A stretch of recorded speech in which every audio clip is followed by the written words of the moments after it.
It's your girl Kenya Posey. Want to hop on here really quick and shoot my very first episode of Keeping It Real with Real Estate.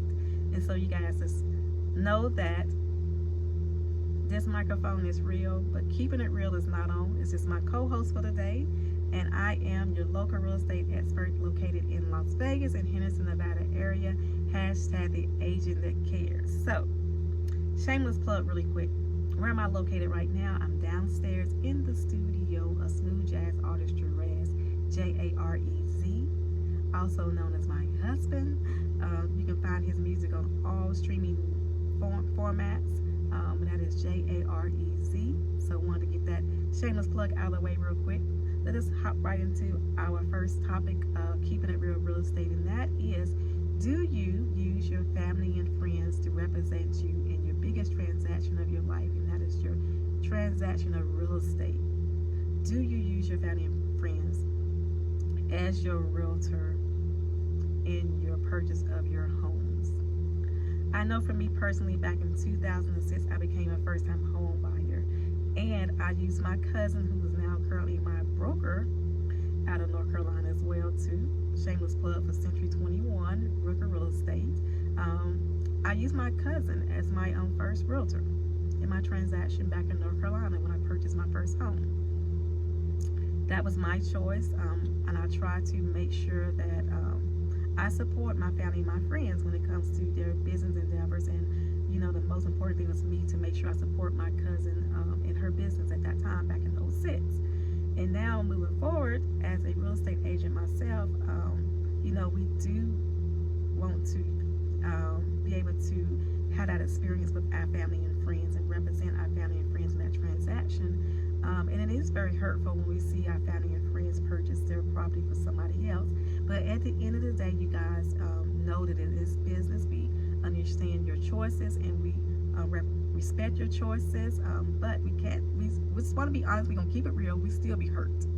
Yes, we still are hurt by the fact that we weren't the person that you chose to represent you doing your biggest transaction. And just to go over something I had lunch the other week with, because it was a very hot topic when it comes to referral and your family and using you as your real estate agent. A lot of people feel like if they're not in the same state or city you're in, that they can't use you.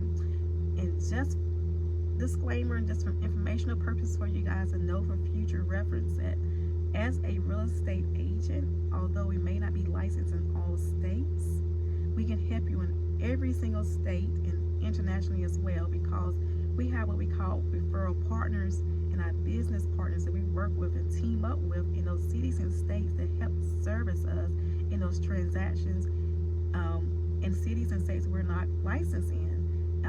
Those people we trust with our business and we work closely with, so that way we have our family and friends, when they're ready to purchase, we'll be able to refer them that business. And again, as with a licensed real estate agent, I'm going to make sure that's very important. You guys got to understand, it's referral business with other licensed real estate professionals in those cities and states. And that is a very big part of a lot of our business, because there are some agents that rely on 90 to 80% of their business are referral with other agents. And I know for me, I do a lot of referral business myself, because I have a lot of friends and clients that are not here in the state of Nevada. And I'm from North Carolina, so I do a lot of business in North Carolina. So that's why I use, you know, my family there in North Carolina to do my transactions, because it's somebody I trust.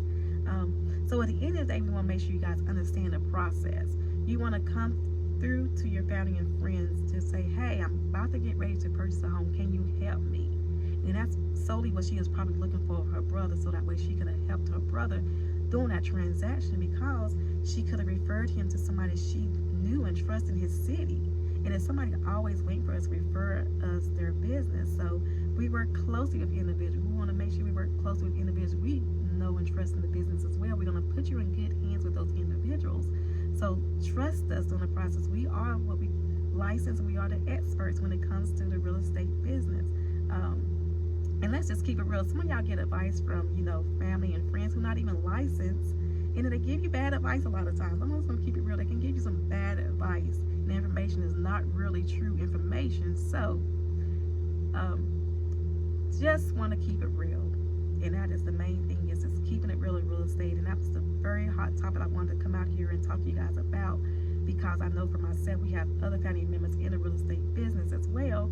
And, whether you choose me, you choose them, these want to at least keep it within the family, keep it within the friendship.